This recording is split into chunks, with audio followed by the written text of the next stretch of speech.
নমস্কার শ্রোতা বন্ধুগণ, ভিন্ন স্বাদের গল্পের সমাহার চ্যানেলে আপনাদের সবাইকে স্বাগত জানাচ্ছি।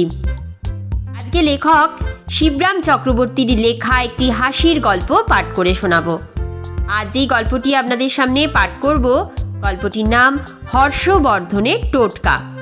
দারুণ মজার হাসির একটি গল্প। আশা করছি গল্পটি আপনাদের বেশ ভালো লাগবে। গল্প পাঠ ভালো লাগলে গল্পের শেষে একটা লাইক করে দেবেন। আমার চ্যানেলটিকে সাবস্ক্রাইব করে আমার পাশে থাকবেন। তো চলুন শুরু করা যাক লেখক শিবরাম চক্রবর্তীর লেখা হাসির মজার গল্প হর্ষবর্ধনের টোটকা।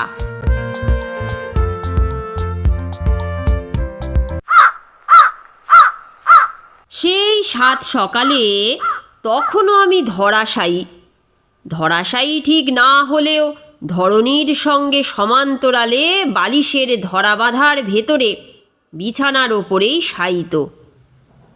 শ্রীমান গোবর্ধন চন্দ্র এসে হাজির। এই যে গোবরা ভায়া, কি মনে করে এই সাত সকালে হঠাৎ? সাত সকাল নয়, এখন 8:30 সকাল। হাত ঘড়ি দেখে সে বাতলায়। দাদা ডেকেছেন আপনাকে, ভারী জরুরি দরকার, চলুন। কি দরকার? হাত ব্যথা করছে দাদার। তাই নাকি? তা পা ব্যথাও করছে নাকি তার? না, পায়ের কিছু হয়নি এখনো পর্যন্ত। তা পা যখন ভালো আছে তখন তার নিজের আসতে বাধাটা কি হলো? দেখো ভাই, আমি তো এখনো ঘুম থেকে উঠিনি, হাফ ঘুমোচ্ছি। সারা রাত এপাশ ওপাশ করে এমন ক্লান্ত যে হাঁপ ছাড়বার ফুরসত পাইনি এখনো। এমতাবস্থায় এই 8:30 সকালে কি করে ওই তেতলায় যাই? আর কি করেই বা আমার উচ্চ রক্তচাপ নিয়ে তোমাদের তেতলায় উঠি গিয়ে? এই বয়সে অমন চাপল্য কি শোভা পায় আমার, বলো? আমি কি বলবো, দাদার হাত ব্যথা করছে যে। শুনে শুনে আর স্থির থাকতে পারি না বিছানায়, তীর বিড়িয়ে লাফিয়ে উঠি। এক কথা 7 বার শুনতে ভালো লাগে না আমার। তো হাত ব্যথা, তার আমি কি করব? চার দিয়ে উঠি, উঠে গায়ে শার্ট চড়াই, বলি তো দেখাতে তো হবে ডাক্তারকে। দাদা বললেন যে আপনি লেখক মানুষ, কলম চালিয়ে খান আপনি, তাই জন্য। কলম তো হাতের কি? আমি বাধা দিয়ে কই, আহা, ওই হাতেরই ব্যাপার তো, হাত নড়লে তবে তো কলম নড়ে। তাই দাদা বললেন যে উনি হাতের বিষয়ে হয়তো বিশেষজ্ঞ হবেন, কোনো টোটকা দাবাই টাবাই জানা থাকতে পারে আপনার, সেই কারণে। চলো যাই। আমি আর কথা বাড়াই না, ওদের মোটরে উঠি গিয়ে শটান গিয়ে দাঁড়াই সেই চেতলায়। কি ব্যাপার? কি যে হলো আমার এই হাতটার মশাই? হর্ষবর্ধন কন বিমর্ষভাবে। রাম ডাক্তারের কাছে যান না, দেখান না তাকে। ও বাবা! শুনেই তিনি দুবার চমকান। ওই হাতুড়ে ডাক্তারের কাছে? তাহলে আর আস্ত থাকবে না এই হাত, প্লাস্টার বেঁধে ছেড়ে দেবেন নির্ঘাত। তাহলে চলুন কোনো পলিক্লিনিকে যাই না হয়। আমি শুধাই, পলিক্লিনিক জানেন তো? পলিকে জানবো না? বলেন কি? একগাল হাসি দেখি তার। আপনার নাতিকে আর জানি নে আমি, কতবার আমার কাছে এসেছে সে, খাসা ছেলে পলি। আহা, সে পলি নয়, সেই পলি ছাড়া কি আর অন্য পলি আপনি জানেন না? আমি বলি, জানবো না কেন? মনোপলি জানি, আমাদের যেমন ওই কাঠের কারবারের মনোপলি, একচেটে ব্যবসা যাকে বলে, একেবারে আকাঠ মশাই, বুঝলেন? সে তো দেখতেই পাচ্ছি। যাই হোক, পলিক্লিনিক হলো যেখানে কিনা এক জায়গায় সব রকমের পরীক্ষা নিরীক্ষা হয়ে থাকে, সর্বরোগের বিশেষজ্ঞ চিকিৎসকরা রয়েছেন যেখানে। ও, তা চলুন তবে সেখানেই। আমরা বেরিয়ে পড়লাম তৎক্ষণাৎ। নামজাদা এক পলিক্লিনিকে যাওয়া হলো। সেখানে এক জায়গাতেই চক্ষু, কর্ণ, নাসিকা, মস্তক এবং দন্ত থেকে অনন্ত পরীক্ষার ব্যবস্থা। যে কামরাটায় আমাদের নিয়ে যাওয়া হলো, সেখানে গুরুগম্ভীর এক ডাক্তার ব্যক্তি বসে। গোড়াতেই তিনি করে 32টি টাকা তার ফি বাজিয়ে নিলেন। তারপর হর্ষবর্ধনকে বাজাতে বসলেন।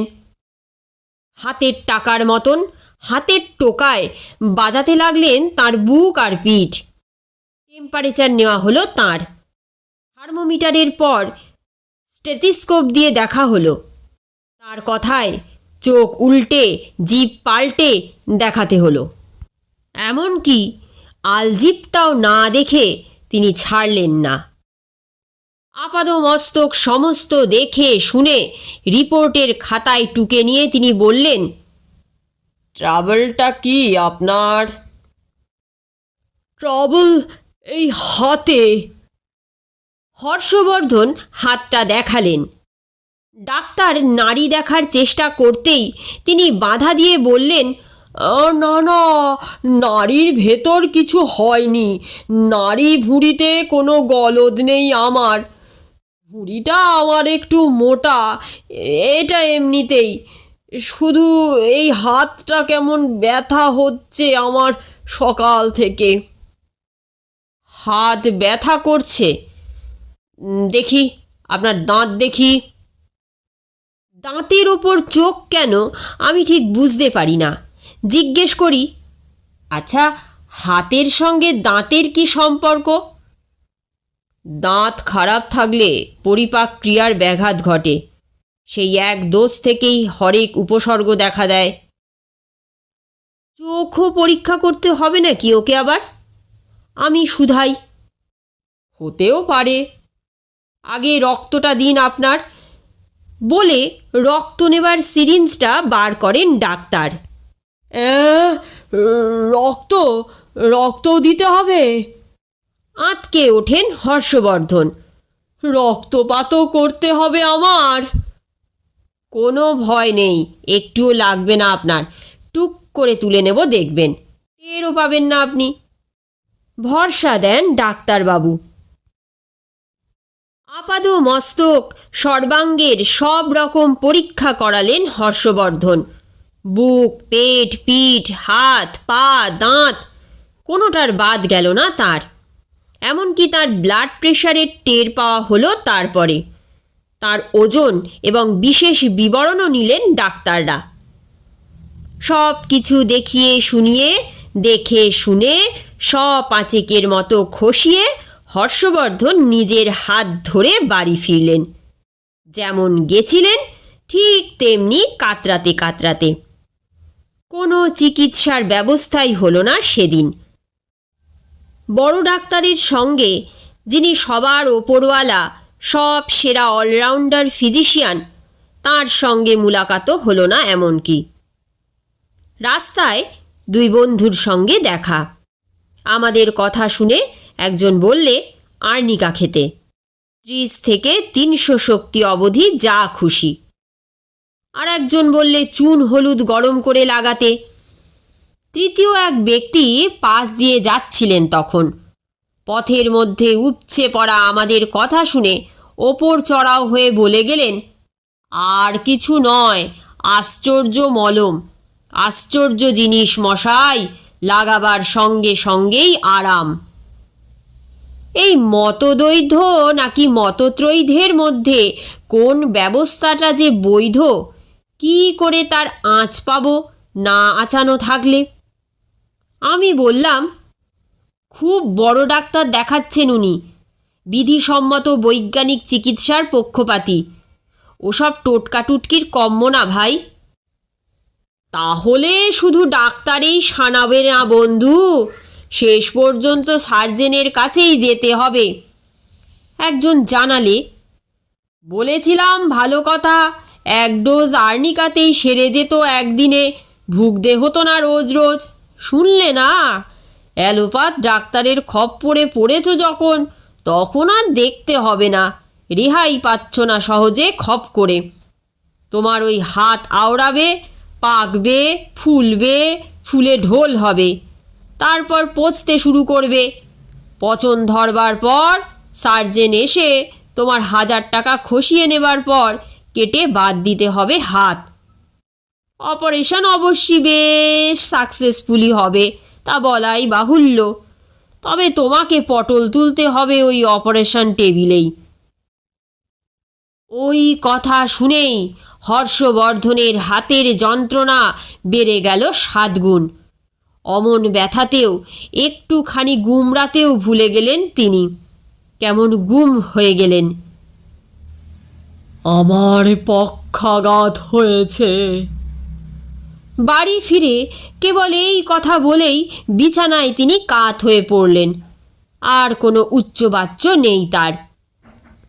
পরদিন সকালে আমরা পলিক্লিনিকে গিয়ে হাজির হলাম। দেখি রিপোর্ট রেডি, সব রকমের রিপোর্ট, ব্লাড, ইউরিন ইত্যাদি যাবতীয় পরীক্ষার ফলাফল এসে গেছে, মাই এক্স-রে ফটোর কপিও। অতঃপর সবার বড় সেই ডাক্তার সাহেবের কাছে যেতে হলো। গিয়ে সবার আগে তাঁর টেবিলের ওপর ফিয়ের 120 টাকা জমা রেখে জিজ্ঞাসুভাবে আমরা তটস্থ হলাম। দেখলাম সব, বললেন ডাক্তার সাহেব। কিছুই হয়নি আপনার। খানিকক্ষণ গরম জলে হাত ডুবিয়ে রাখুন গে, কবজি অবধি রাখবেন, তাহলেই সেরে যাবে মনে হয়। ব্যথা না হয় সারল, কিন্তু ফোসকা। হর্ষবর্ধন ওস্কান। কিসের ফোসকা? ফোঁস করে ওঠেন ডাক্তার সাহেব। তাকে একটু অবাক দেখা যায় যেন। গরম জলে হাত ডোবালে পুড়ে যাবে না? ফাঁস করে হর্ষবর্ধন হাঁসফাঁস করতে করতে বললেন। আহা, অসহনীয় গরম বলেছি কি আমি? বাসায় ফিরে এসে 1 বালতি সহনীয় গরম জলে হাত ডুবাতেই সারা হাত ঝনঝন করে উঠল তাঁর। ব্যথা বেড়ে গেল 20 গুণ। আর্তনাদ ছাড়তে লাগলেন তিনি। বাসার ঝি বলল এসে, ঠান্ডা জল ঢালুন বাবু, এক্ষুনি আপনার বেদনা সেরে যাবে শর্ট করি। ঠান্ডা জল ঢালতেই কি আশ্চর্য, সঙ্গে সঙ্গে ছেড়ে গেল ব্যথাটা। কোথায় যে পালালো তার কোনো পাত্তাই রইল না। সেই হাতেই টেলিফোন তুলে জানালেন তিনি ডাক্তারকে। হ্যালো মশাই, আপনি যে বললেন গরম জলে হাত ডুবুতে, তাই না করে আমার ব্যথা আরও ঢের বেড়ে গেল তক্ষুনি। তারপর আমাদের বাসার ঝিয়ের কথায় ঠান্ডা জল ঢালতেই সেটা কমে গেছে। যাক, ঠান্ডা হয়েছে তো, তাহলেই হলো। কিন্তু মশাই, সহজে ছাড়েন না হর্ষবর্ধন। আমি যে আপনাকে অতগুলো টাকা গুনে দিলাম, সে কি এই জন্যে? যদি আমাদের ঝিয়ের টোটকাতেই আরাম হবে তাহলে। সেই কথাই আমিও ভাবছি। ভাবিত কণ্ঠের জবাব শোনা গেল ডাক্তারের। আমার চাকরটা কিন্তু বলেছিল গরম জলের কথাই।